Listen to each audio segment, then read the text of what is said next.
Blessed day, blessed day. So nice snare, very nice snare nga atong i-fix kay natagakan siya og natanggal.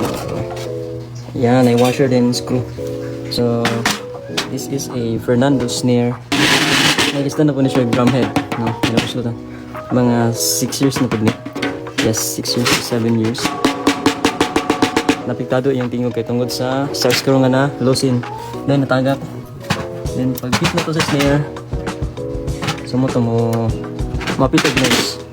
So ato ba is tanggalan ang mga slugs. Yes. Okay, let's go.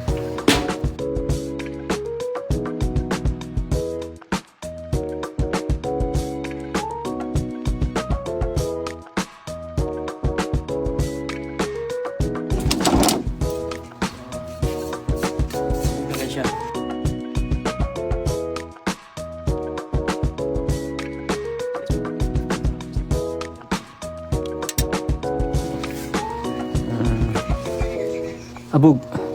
Sa pa niya mga sa itawagan ni sa mga hugaw. Sa mga di po na ko ni nailisan mga 3 years or 4 years. Ay siya na Gabriel balik. So atong ko.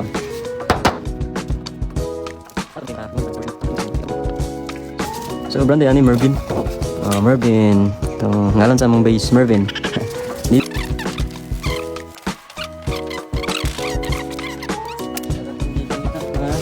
Screw and washer nara. Yan siya ang gatingog dito sa lalong. Okay. Muna na mo problema mo na mong snare. Di na siya kaapas sa standard nga tuning kay ngano. Nikang ana siya. Tungod kay wala na nakalak ang luyo. Tumo na tong bantayan sa mga drummer diya, no. So correct me if I'm wrong, dili ko drummer pero pangitag punto pamagi. So, obvious naman. Wala siya nakalak. So pag aton siya bagayan diri. So natin din singa di na jud siya na-exacto tune. Iluwag naman diri, no? Lusin na yan diri. So, di na siya makalap. Okay, so ato balik.